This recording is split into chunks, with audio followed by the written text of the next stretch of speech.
Lift में फंसी बुजुर्ग महिला। तकरीबन 1.5 घंटे तक बुजुर्ग महिला लिफ्ट में फंसी रही, लेकिन अलार्म बजाने के बावजूद भी मदद नहीं पहुंची।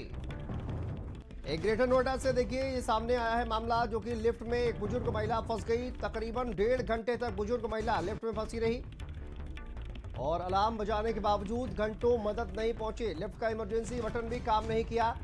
1.5 घंटे के बाद शोर सुनकर महिला को बाहर निकाला गया। मिस्र की पंचशील हाईनेस सोसाइटी की यह घटना है। 1.5 घंटे से उसमें फंसी थी। पीटते पीटते हाथ लाल हो गया, कोई नहीं खोल रहा था। तब फोन दबाया, कोई उठाया नहीं। रोते रोते रोते रोते हम वहाँ अथी हो गया।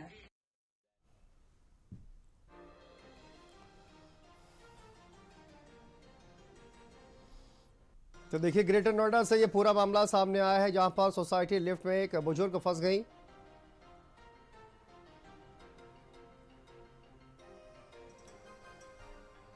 तो देखिए गाजियाबाद से एक मामला सामने आया, जिसमें लिफ्ट गिरने से किस तरह से एक शख्स घायल हुआ है। दूसरी घटना ग्रेटर नोएडा से, जहां पर 1.5 घंटे तक एक बुजुर्ग महिला फंसी रही और उसके बावजूद वहां पर कोई मदद नहीं पहुंची। अलार्म बजाने के बावजूद भी। दानिश हमारे सहयोगी जुड़ गए ज्यादा जानकारी के साथ। दानिश, किस तरह की घटनाएं सामने आ रही हैं? लिफ्ट एक्ट लागू हो चुका है, लेकिन उसके बावजूद भी इस तरह की घटनाएं। गाजियाबाद में एक शख्स लिफ्ट में चढ़ता है और उसका पैर फ्रैक्चर हो जाता है। क्या ये खराब मेंटेनेंस है और लिफ्ट कंपनियों की लापरवाही सामने आ रही है मामलों पर? बिल्कुल, देखिए, भले ही लिफ्ट एक्ट एक्सीटर एक्ट 2024 पास हो चुका है, बाकायदा कानून इस पे लागू हो चुका है। जो विद्युत निदेशक विद्युत सुरक्षा विभाग है वो इसकी निगरानी करता है। इसमें बाकायदा जिला स्तर से कमेटी बनी हुई है, जिसके डीएम इंचार्ज होते हैं। जो शिकायतें वो डीएम उस तक वो पहुंचती हैं, लेकिन निवारण उसका नहीं होता, निस्तारण नहीं होता। इसी वजह से शायद यही वजह है कि कहीं ना कहीं जमीनी स्तर पे पूरी तरीके से फेल है ये लिफ्ट एक्ट। गाजियाबाद की अगर हम बात करें, 12वीं मंजिल से लिफ्ट पे एक युवक चढ़ता है सुबह 6 बजे, नीचे आके वो लिफ्ट गिरती है और वो उसको चोट भी लगती है। संचार रेजिडेंसी का ये पूरा मामला था और वहां पर भी एओए जो है कोई भी एक्शन नहीं लिया, किसी प्रकार की कोई नोटिस कंपनी को जारी नहीं की और ना ही वहां पे मेंटेनेंस विभाग को किसी प्रकार कोई कार्रवाई उनके ऊपर हुई। ऐसा ही मामला ग्रेटर नोएडा लगातार जो है बटन दबाती है और नीचे कोई नहीं आता है। जब 1.5 घंटे शोर हल्ला के बाद वहां पर चीजें खोला जाता है, लिफ्ट खोली जाती है, उसको निकाला जाता है, तो बेचैनी जैसे वहां के एओए की एओए कहती है कि महिला ने सही बटन नहीं दबाया था, जबकि अलार्म की भी चीजें सुन सकते हैं आप, और जो कॉलिंग बटन है वो भी उसका काम नहीं किया। जाहिर सी बात है, अपनी कमियों को छिपाने के लिए जो लोग लिफ्ट में चढ़ रहते हैं उन पर ही आरोप डाल दिए जाते हैं। अब यहाँ सवाल खड़ा होता है, जब लिफ्ट एक्ट पास हुआ था तो उसमें कई कानून बनाए गए थे। जितनी लिफ्टें लगी हैं, चाहे वो सोसाइटियों में हो, घर में हो, हाई राइज सोसाइटियों में हो, कंपनियों में, उनका रजिस्ट्रेशन जो है विद्युत सुरक्षा में। लेकिन अगर आपको जान के ताज्जुब होगा कि अभी भी चाहे नोएडा हो, गाजियाबाद हो, महज 20 से 30% लिफ्ट रजिस्टर्ड हैं। यानी 70% लिफ्टें आज भी ऐसी हैं जो विद्युत सुरक्षा में जो है रजिस्टर्ड ही नहीं है। तो जाहिर सी बात है, ये कमियां विभागों की हैं। विभाग जब तक अपना चाबुक नहीं चलाएंगे, चाहे वो हाई सोसाइटियां हो, चाहे लिफ्ट कंपनियां हो, या फिर जो एओए बनाई जाती है, जो रेजिडेंशियल सोसाइटीज बनाई जाती हैं, उनके ऊपर हो। अभी तक, आज तक इतनी घटनाएं हुई हैं। पारस-टेरा सेक्टर 137 में एक महिला की मौत तक हो गई थी, लेकिन आज तक कोई भी कार्रवाई ना ही कंपनियों पे करी गई, ना ही एओए पे करी गई।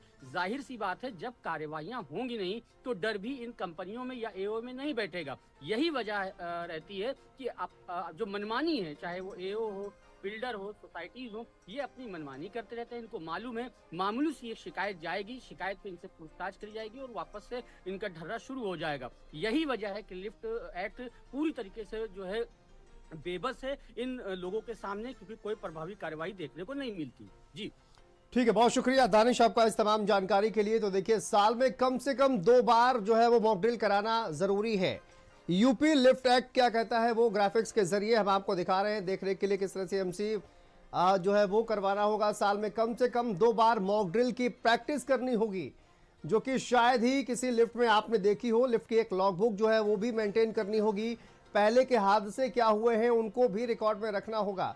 तो ये जो है वो तमाम बातें जो है वो यूपी लिफ्ट एक्ट कहता है, लेकिन इसका पालन क्या करवाया जा रहा है या फिर इस तरह की लापरवाही सामने आने पर क्या कार्रवाई की जा रही है, ये भी आप देखिए कोई खास कार्रवाई नहीं की जा रही है और इसी वजह से कहीं ना कहीं जो है जो जिम्मेदार हैं उनके हौसले भी बुलंद हैं।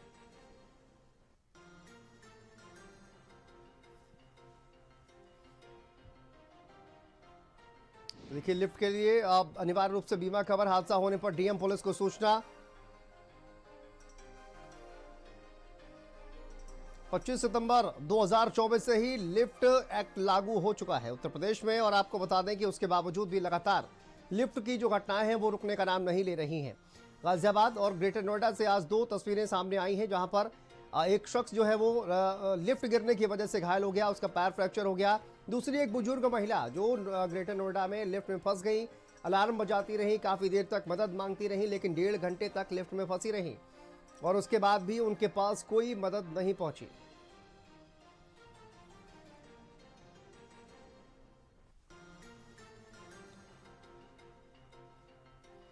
तो यूपी लिफ्ट एक्ट लागू हो चुका है लेकिन उसके बाद भी कोई प्रभावी कार्रवाई अभी तक नहीं हो पा रही है।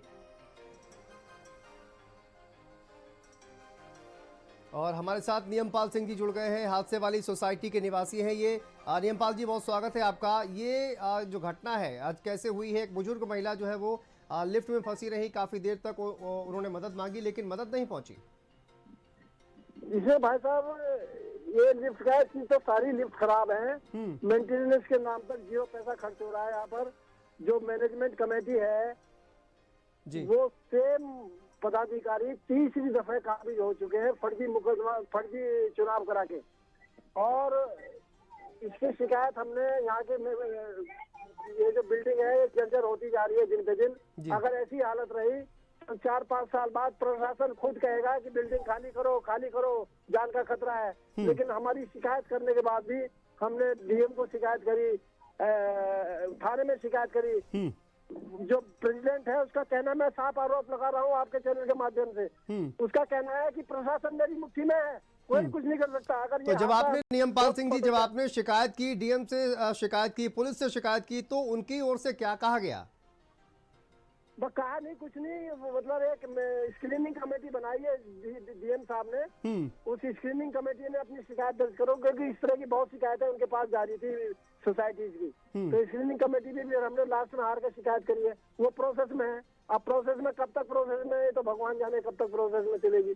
लेकिन अगर ये हादसा बड़ा हो जाता तो उसका किस्मत अच्छी थी कि जान बच गई। आदमी थे, क्या नाम था उनका,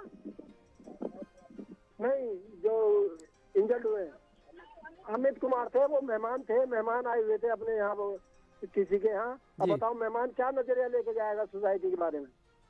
सोसाइटी का जो मेंटेनेंस है क्या पदाधिकारी है, एक भी यहाँ पर नहीं रहता। कोई नोएडा रहता है, कोई लखनऊ रहता है, कोई दिल्ली रहता है।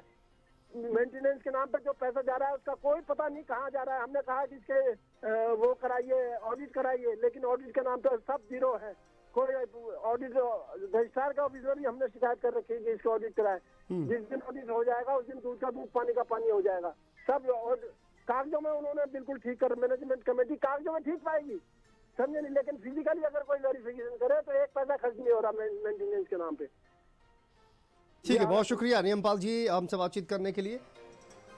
तो देखिए तमाम गंभीर आरोप लगाए जा रहे हैं, शिकायत करने के बावजूद भी कोई कार्रवाई नहीं की गई है। डीएम से शिकायत की गई है, पुलिस से भी शिकायत की गई है, लेकिन स्क्रीनिंग कमेटी जो है वो बनाई गई है ये बताया गया है। और स्क्रीनिंग कमेटी क्या कर रही है ये अभी तक अता पता नहीं है। लेकिन जो सोसाइटी निवासी हैं वो परेशान हैं। आपने सुना किस तरह के तमाम परेशानियां हैं, लेकिन उसका कोई भी जिम्मेदारी लेने के लिए तैयार नहीं है।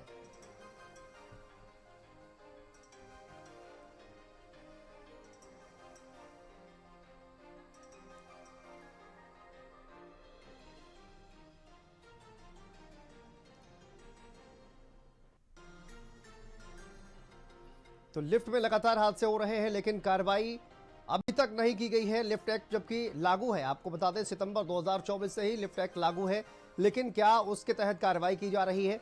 अभी तक रजिस्ट्रेशन कितने लिफ्ट के कराए गए हैं ये भी आंकड़ा जो है वो सामने नहीं आया है, लेकिन कार्रवाई के नाम पर 0। चलिए आगे बढ़ते